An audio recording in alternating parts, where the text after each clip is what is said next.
Subscribe करें हमारे channel को और रेगुलर अपडेट पाने के लिए बेल आइकन को प्रेस करना ना भूलें। Hello everyone, welcome to Venus group of commerce. आज हम लोग बिजनेस ऑर्गेनाइजेशन के कुछ बहुत ही इम्पोर्टेंट एमसीक्यू के बारे में डिस्कस करेंगे। यह बिजनेस ऑर्गेनाइजेशन की सीरीज का पार्ट 3 है और अभी तक आपने फर्स्ट एंड सेकेंड पार्ट को नहीं देखा है तो डिस्क्रिप्शन में लिंक दिया हुआ है, आप वहां से जाकर के फर्स्ट एंड सेकेंड पार्ट को देख सकते हैं। तो आइए स्टार्ट करते हैं हम अपनी वीडियो को।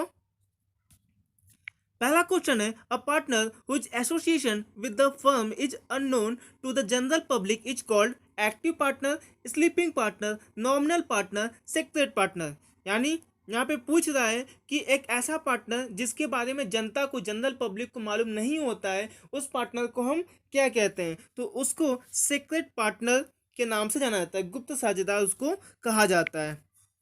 अगला क्वेश्चन देखते हैं। अगला क्वेश्चन है, the capital of a company is divided into number of parts, each one of which are called dividend, profit, interest, share. यहाँ पे बोल रहा है कि कंपनी को के कैपिटल को अगर हम छोटे छोटे भागों में डिवाइड कर दें तो उसमें से प्रत्येक पार्ट को हम क्या बोलेंगे? तो उसको शेयर कहा जाता है, अंश कहा जाता है। तो option number D right answer है। अगला क्वेश्चन देखते हैं। अगला क्वेश्चन है, Hindu succession act was passed in 1952, 1960, 1932, 1956। Hindu उत्तराधिकार अधिनियम कब पारित हुआ था? तो ये पारित हुआ था 1956 में, 1956 में ये पारित हुआ था। तो option number D right answer है। अगला क्वेश्चन देखते हैं। अगला क्वेश्चन है, the life of sole proprietorship business is unstable, stable, very short life, long life. अगर हम बात करें एकाकी व्यापार की तो एकाकी व्यापार का जीवन काल अस्थायी होता है, यानी unstable is the right answer. अगला क्वेश्चन देखते हैं। अगला क्वेश्चन है, application for approval of name of a company is to be made to SEBI, registrar of companies, government of India, government of the state in which company is to be registered. यहाँ पे question में पूछा गया है कि अगर आप अपनी कंपनी को कोई नाम रख रहे हो तो उसका अप्रूवल आपको सबसे पहले किससे लेना पड़ता है? तो वो लेना पड़ता है रजिस्ट्रार ऑफ कंपनी से। रजिस्ट्रार ऑफ कंपनी ही आपको नाम को रखने की अनुमति प्रदान करता है। अगला क्वेश्चन है, a prospectus is issued by a public company, a private company, a public company seeking investment from public, a public enterprise। इसका आंसर होगा ऑप्शन नंबर सेकेंड, यानी प्रोस्पेक्टस यानी प्रविवरण पब्लिक कंपनी द्वारा इन्वेस्टमेंट पर्पज से issue किए जाते हैं। अगला क्वेश्चन है, the companies nationality is decided by its share holders, place at books of accounts are kept, registered office, none of the above. एक कंपनी की राष्ट्रीयता कैसे निर्धारित होती है? उसके अंशधारकों से, उसके बुक ऑफ अकाउंट जहाँ रखे गए हैं उनसे, या फिर उसके रजिस्टर्ड ऑफिस से, या फिर नन ऑफ द एबव।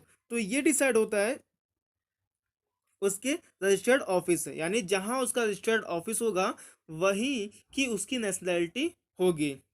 अगर इंडिया में ऑफिस स्टैब्लिश है तो वो इंडियन कंपनी होगी, अगर अमेरिका में है तो वो एक अमेरिकन कंपनी होगी। अगला क्वेश्चन देखते हैं। अगला क्वेश्चन है, X company is holding majority of shares in Y company, will X and Y company will be the same. यानी बोल रहा है यहाँ पर कि एक्स कंपनी ने वाई कंपनी के मेजोरिटी ऑफ शेयर्स को परचेज कर लिया है या उसने होल्ड किया हुआ है, तो क्या एक्स एंड वाई कंपनीज दोनों सेम कंपनी है? तो इसका आंसर है नहीं, दोनों की एंटिटी, दोनों की मैनेजमेंट अलग अलग होते हैं। अगला क्वेश्चन है, maximum capital of private company, एक निजी कंपनी की मैक्सिमम कैपिटल कितनी हो सकती है? 50 लाख, 1 करोड़, 1.5 करोड़, या फिर अनलिमिटेड, असीमित। तो कहीं भी किसी भी एक्ट में इसका कोई प्रोविजन नहीं है कि कितनी होनी चाहिए, तो ये अनलिमिटेड होती है, कितनी भी हो सकती है। अगला क्वेश्चन है, in case of partnership firm audit is compulsory, optional, unnecessary, none of the above. यानी साझेदारी के केस में अंकेक्षण कराना अनिवार्य है या आपकी स्वेच्छा पर निर्भर करता है या अनावश्यक है या नन ऑफ द एबव है। तो पार्टनरशिप फर्म के केस में ये ऑप्शनल होता है, यानी आप चाहो तो करा सकते हो अंकेक्षण और चाहो तो नहीं भी करा सकते हैं। अंकेक्षण के अगर मीनिंग की बात करें, ऑडिट की मीनिंग का मतलब होता है कि आप जो भी बुक्स ऑफ अकाउंट प्रिपेयर किए हो उसकी जांच कराना ही अंकेक्षण कहलाता है। तो पार्टनरशिप के केस में ये ऑप्शनल होता है। अगला क्वेश्चन है, in case of company audit is, यानी यहाँ पे पूछ रहा है कि कंपनी के केस में क्या अंकेक्षण कराना अनिवार्य होता है या नहीं होता है, कैसा होता है। तो कंपनी के केस में अंकेक्षण कराना कंपलसरी होता है। अगला क्वेश्चन देखते हैं हम लोग। अगला क्वेश्चन है,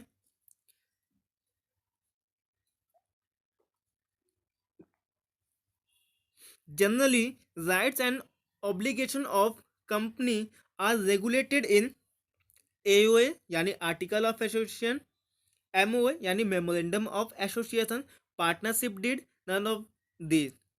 अगर हम कंपनी की बात करें तो कंपनी के जो भी राइट्स एंड ऑब्लिगेशन या जो भी अधिकार होते हैं वो मेमोरेंडम ऑफ एसोसिएशन यानी पार्षद सीमा नियम द्वारा निर्धारित होते हैं।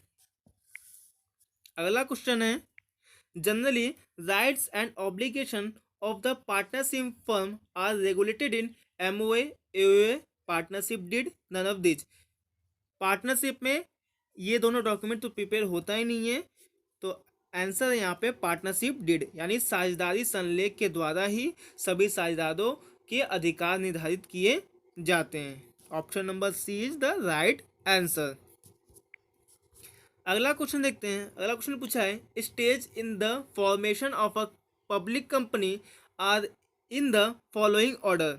यानी जब भी पब्लिक कंपनी की स्टेब्लिशमेंट होती है तो क्या किस किस प्रोसेस से उसकी स्टेब्लिशमेंट होती है।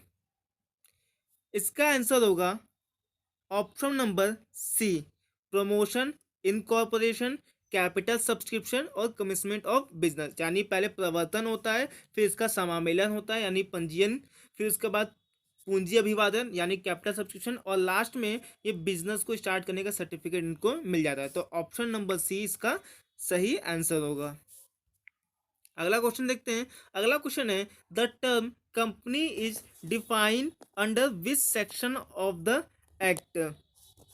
ये आपका डिफाइन है सेक्शन 3 के सबसेक्शन 1 में। Option number C is the right answer. अगला क्वेश्चन देखते हैं। अगला क्वेश्चन है, minimum paid up share capital in case of private company. Private company, निजी कंपनी के केस में न्यूनतम पेड अप कैपिटल कितनी होती है। तो ये होती है 1 लाख रुपए।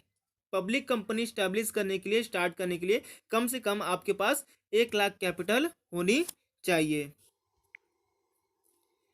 अगला क्वेश्चन है, minimum paid up share capital in case of public company is 3 lakh, 7 lakh, 1 lakh, 5 lakh. अगर हम पब्लिक कंपनी की बात करें तो इसको स्टार्ट करने के लिए आपके पास कम से कम 5 लाख रुपए होने चाहिए।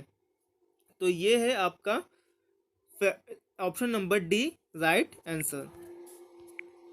अगला क्वेश्चन है, central government permission is required in case of conversion. Central government की परमिशन किस कन्वर्जन में नेसेसरी होती है, कंपलसरी होती है। तो ये होती है आपका पब्लिक टू प्राइवेट में। यानी अगर कोई पब्लिक कंपनी है उसको प्राइवेट कंपनी में कन्वर्ट करना है तो इस केस में सेंट्रल गवर्नमेंट की परमिशन कंपलसरी होगी। आगे देखते हैं। आगे दिए, according to which section name of the company should end with limited और प्राइवेट लिमिटेड। यानी किस एक्ट के तहत कंपनी के नाम के आगे लिमिटेड और प्राइवेट लिमिटेड शब्द लगाना अनिवार्य है। तो ये है आपका सेक्शन 13 के according. Option number D is the right answer. अगला क्वेश्चन है, maximum member in case of private company. अगर हम 1956 एक्ट की बात करें तो 1956 एक्ट के अकॉर्डिंग मैक्सिमम 50 मेंबर हो सकते हैं एक प्राइवेट कंपनी में, बट 2013 एक्ट की बात करें तो इसमें ये लिमिट को इंक्रीज करके 200 कर दिया गया है। तो 200 इस ऑप्शन में नहीं है, तो हम नन ऑफ द अबव पर टिक करेंगे। Option number D is the right answer. तो आज के लिए इतना ही। अगर इस वीडियो में या इस यहाँ पे किसी भी क्वेश्चन से आपको कोई भी प्रॉब्लम है, कोई चीज़ नहीं समझ में आई है, तो आप कमेंट सेक्शन में जाकर के कुछ भी क्वेश्चन या आप अपना कमेंट कर सकते हैं।